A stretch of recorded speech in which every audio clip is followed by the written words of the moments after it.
Can I get a glass of water? I'm serious.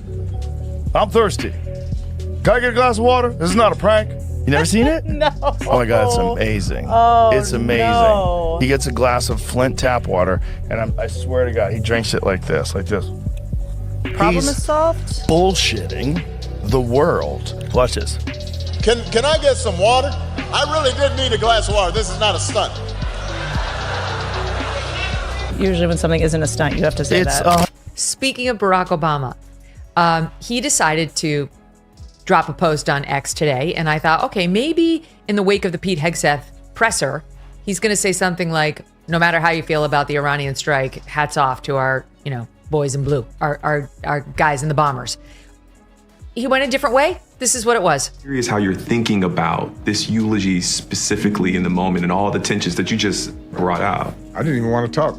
I was so mad. Part of the reason I think I ended up having anything to say. What happens when the most meticulously polished political brand of the last 50 years is unceremoniously thrown into a verbal woodchipper by two of media's most unapologetic voices?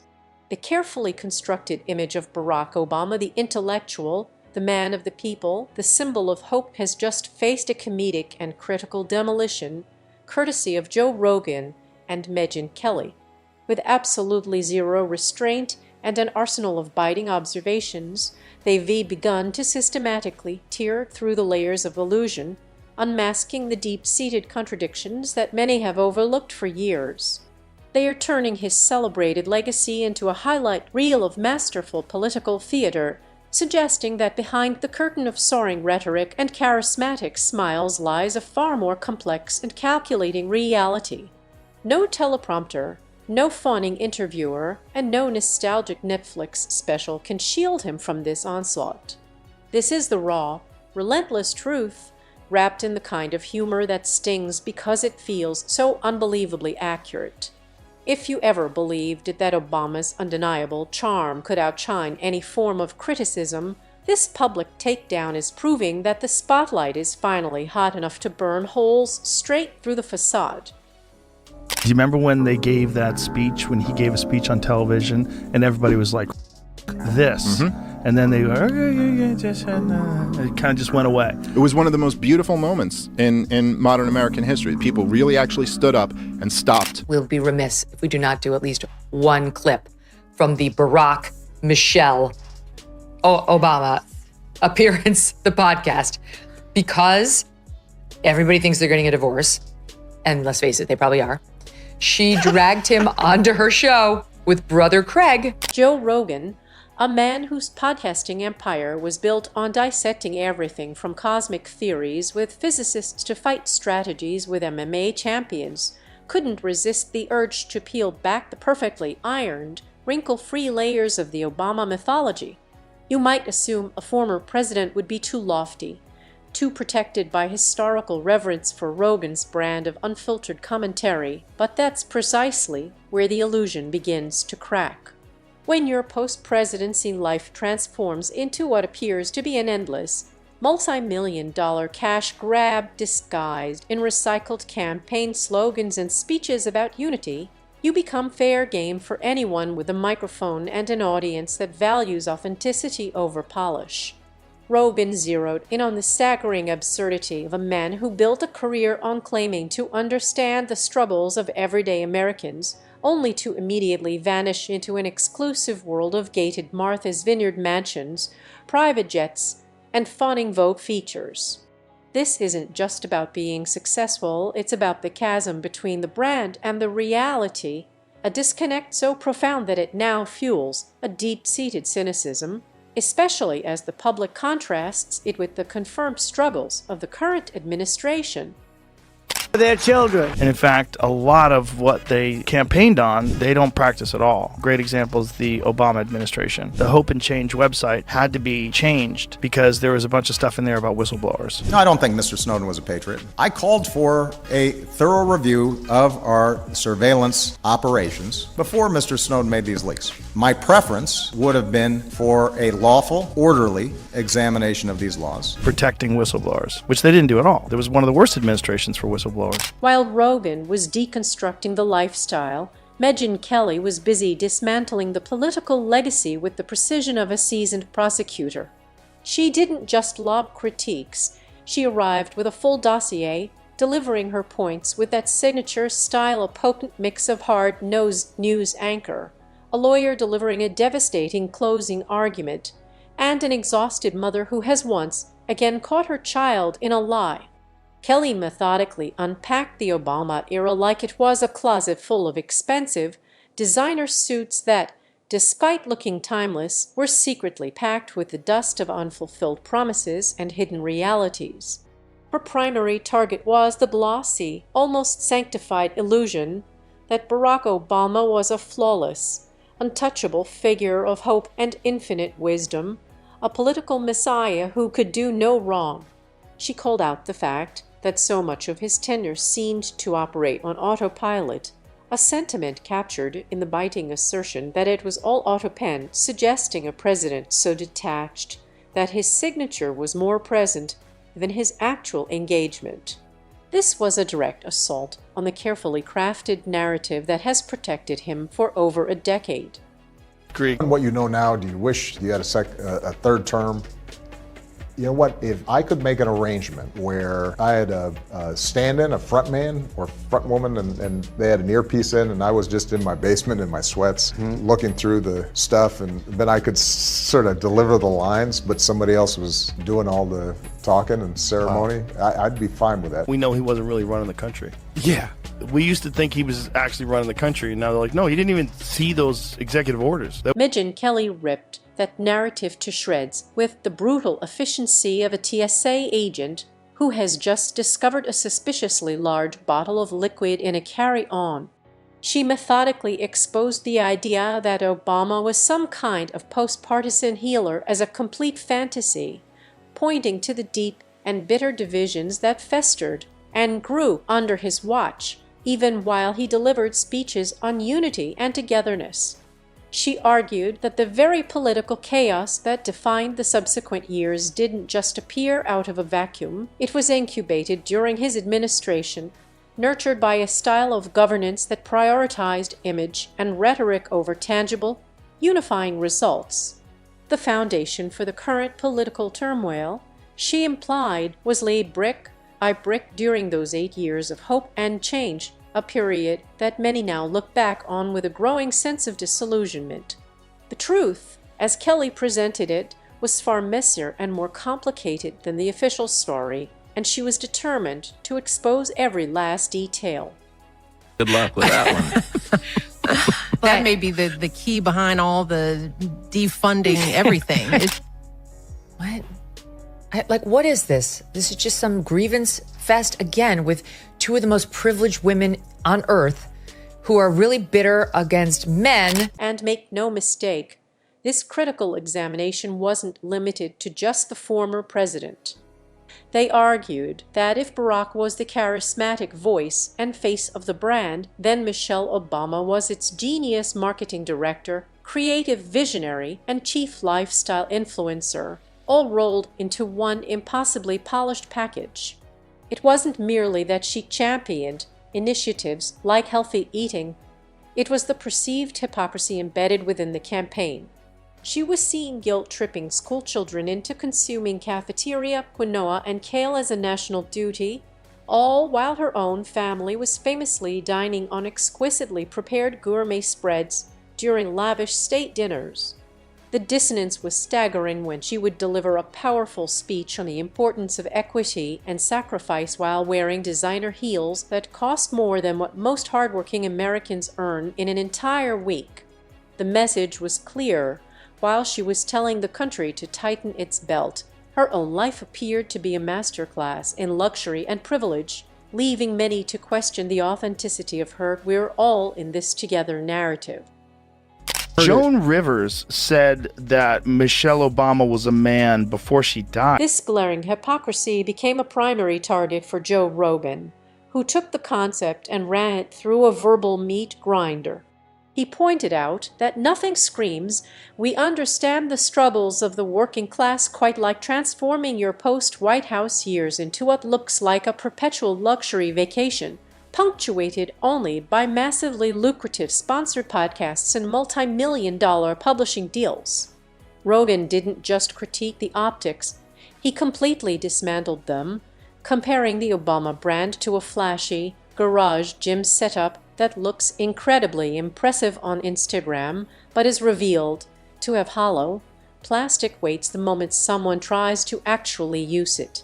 He argued that the Obamas had masterfully converted public service into a personal, high-end brand, and he treated their claims of empathy with the same skepticism he reserves for a wellness influencer who insists that anxiety can be cured with a few drops of lavender oil and 7 quick push-ups. It was a brutal but effective takedown of their carefully curated image. I thought it was a joke. I thought it was a joke too, but the way she said it wasn't like jokey. She was like, oh, come on, everybody knows Michelle Obama's the man. Like, remember that? Yeah, like, would Big Mike kill you for that? Meanwhile, Megyn Kelly relentlessly dragged Barack Obama's foreign policy decisions into the spotlight, treating them like a series of unfinished group projects for which he still eagerly claimed full credit. She pointed to the infamous Nobel Peace Prize debacle as the opening joke in a long and painful roast, highlighting the sheer absurdity of receiving the world's most prestigious peace award before having actually accomplished any significant peaceful acts. In retrospect, she argued it felt less like a genuine honor and more like an elaborate participation trophy for simply not being his predecessor, George W. Bush. That prize, she contended, aged about as well as a Blockbuster Video membership, serving as an early indicator of a presidency that would be defined more by its lofty rhetoric than its concrete achievements on the world stage. The promise was grand, but the follow-through, as Kelly laid it out, was consistently and disappointingly lacking.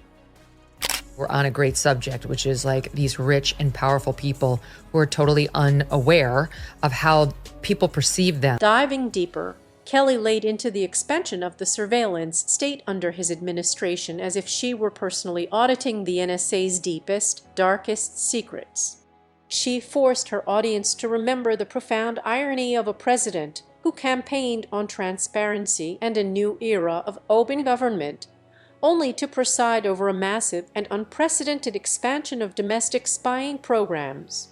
While Obama was smiling for photo ops and projecting an image of cool, intellectual leadership, his administration was quietly harvesting metadata on a scale that would have been unimaginable just years prior. Hope and change, it turned out, came with a hidden side of warrantless surveillance and a dramatic increase in drone strikes.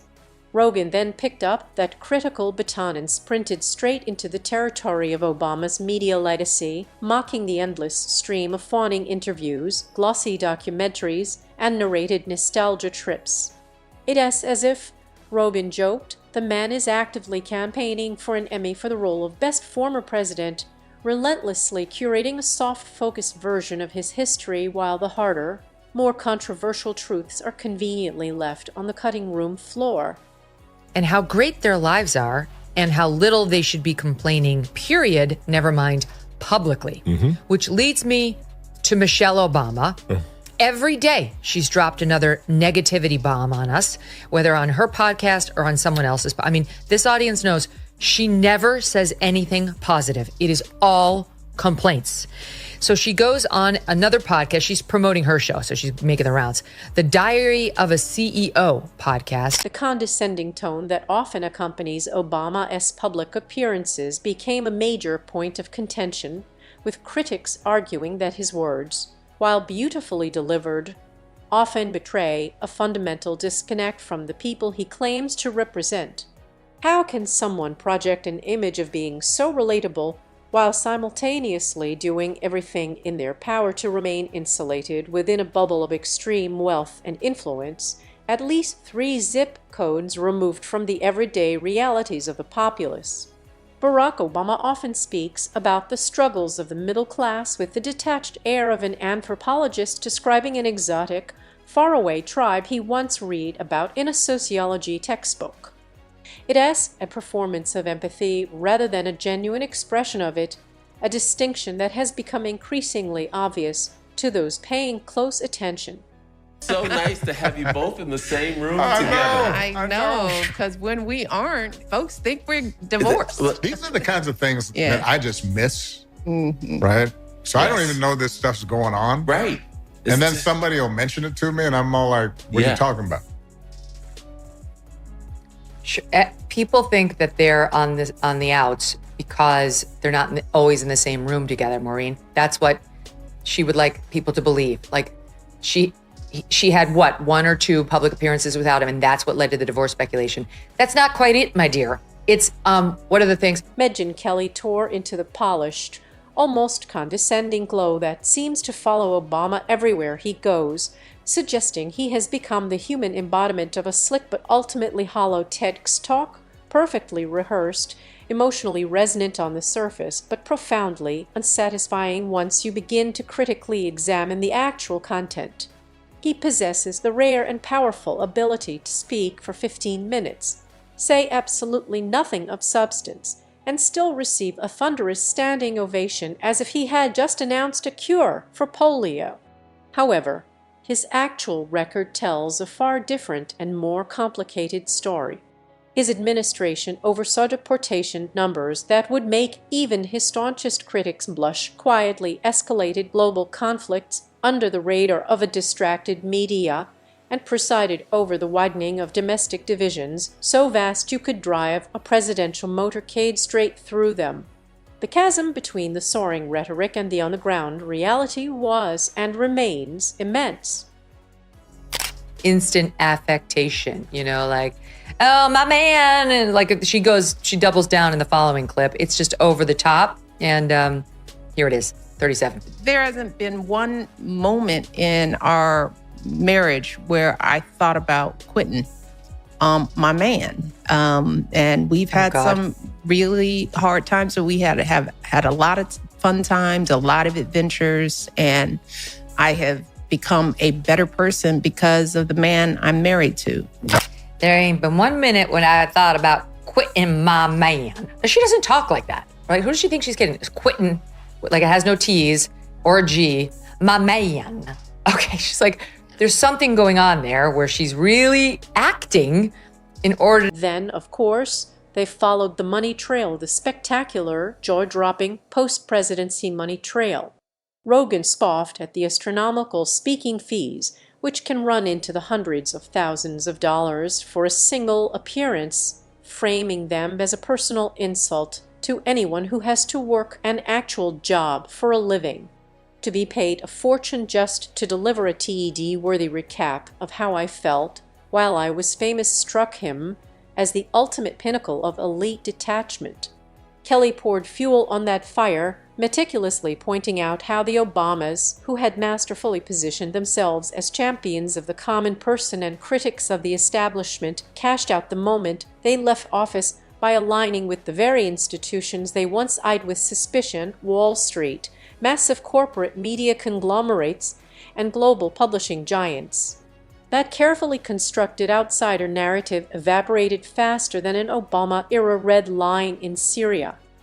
Down home, and I love my man, and trust me, and like the whole thing to me looked like a complete affectation. And as the financial empire grew, so did the critique. Michelle, of course, was not spared in this ruthless economic takedown. She has evolved from being simply the former First Lady into a global brand, a motivational empire, and a walking, talking Lululemon-clad inspirational poster. But while she travels the world lecturing Americans on the virtues of decency and humility, Rogan was quick to remind everyone of the incredible mental gymnastics required to preach such values while being chauffeured between multi-million-dollar mansions. He joked that they probably review their speeches about empathy and understanding the poor while being fanned by interns holding oversized bags from Whole Foods. In her final salvo, Kelly hammered home the point that America hadn't just elected a leader, it had crowned a pop culture deity, and the nation became obsessed with the celebrity over the statesman. Beneath the undeniable charisma and the polished veneer, she argued, lay a foundation of significant policy failures, performative morality, and an endless, self-serving feedback loop of speeches that sounded magnificent but ultimately accomplished very little. Barack Obama, in their view, was like the world's greatest life coach who gives you a breathtaking motivational speech and then conveniently forgets to help you pay your rent. More fuel on the fire that there's a potential, maybe a divorce or some sort of rockiness going on in the Obamas' relationship. They both posted these mirrored, very choreographed Valentine's Day messages on X, but he was just seen at an LA, the basketball team. What's it called? I can't remember the name. The Clippers, thank you. Game without her. And the LA Clippers. And then with Steve Ballmer, who's the owner, he's been on this show. And then on Tuesday, he was spotted eating out at a fancy dinner in Sherman Oaks with both daughters, Malia and Sasha, but again, no Michelle, according to TMZ. So I think they seem to be soft. The brutal reality, as both Rogan and Kelly pointed out, is that the political and social mess we find ourselves in today wasn't simply born from the chaos of Trump's tweets or the missteps of the Biden administration. Its roots run deeper, incubated during the 8 years of the Obama presidency under the soft, comforting lull of perceived elegance, intelligence, and unimpeachable likability. You don't get to preside over the country for nearly a decade and then simply walk away from the consequences, acting like the cool, detached substitute teacher who only showed up for movie day and bears no responsibility for the students' failing grades. When you sit in that big chair in the Oval Office, you don't get to pretend you were just there for the vibes. The charm and the camera-ready smiles, they argue, were a masterful distraction from the complex and often troubling events unfolding just behind the curtain. And now, as he floats through his post-presidency life like a retired superhero who is still intensely focused on selling his own action figures, the myth is finally facing a long overdue reality check. I know. And she's also out on David Geffen's yacht with Oprah. And then, her memoir was named Becoming. Look at me, Becoming, with her big face on the front. Like, okay, she's a little drunk on her own wine, but not on Barack's, which is just interesting to me. At this point, after having been First Lady twice, thanks to him, let's face it, Michelle Obama was not some star in her own right. She was a lawyer, I think, at Sidley and Austin in Chicago. Just when it seemed the intense roast might be cooling down, Rogan leaned in even harder, taking direct aim at what he perceives as Obama's obsession with curating his own legacy. He argued that nothing screams inauthenticity louder than a public figure who obsessively polishes their own historical image while simultaneously pretending they don't care what other people think. Barack Obama doesn't just want to be remembered fondly, he seems to be campaigning for his own spot on Mount Rushmore, complete with a Ken Burns documentary narrated by the voice of God himself, Morgan Freeman.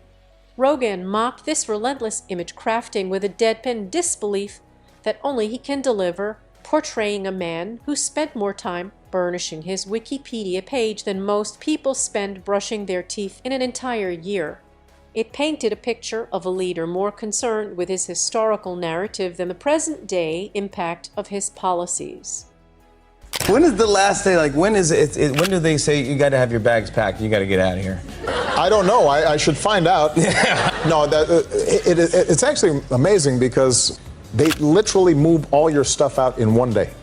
You are living there, and then suddenly it's not all out on the south lawn. I mean, they pack it up, but they will move it to wherever it is that you want to move it to. And so you're living in the White House up until Inauguration Day, and Inauguration Day you're out of there. Rogan drove the point home with biting sarcasm, laughing his way through the glaring contradiction at the heart of the Obama brand.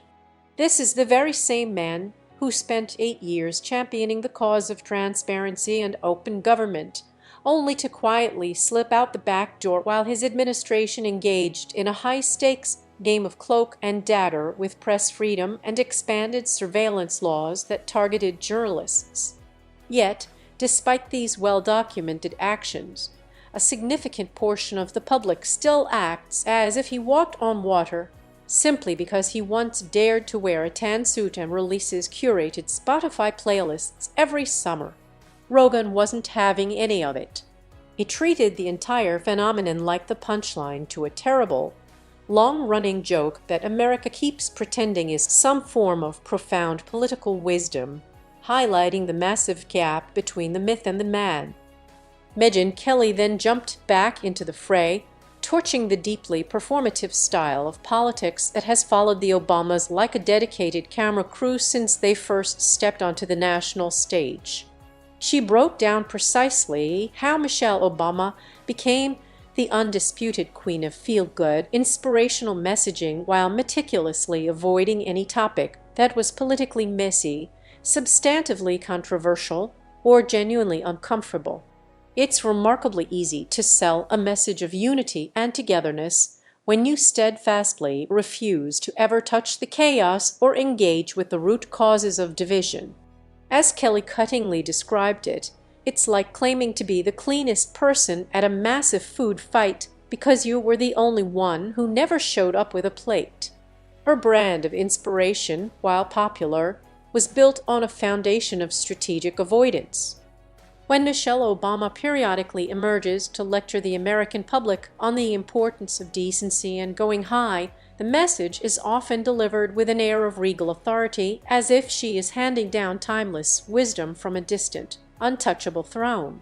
This delivery, Kelly argued, conveniently forgets that she and Barack spent 8 years smiling through a period of polite, televised dysfunction while their own political party was systematically gutted and lost power at the state and local levels across the country. Kelly laid out the stark reality.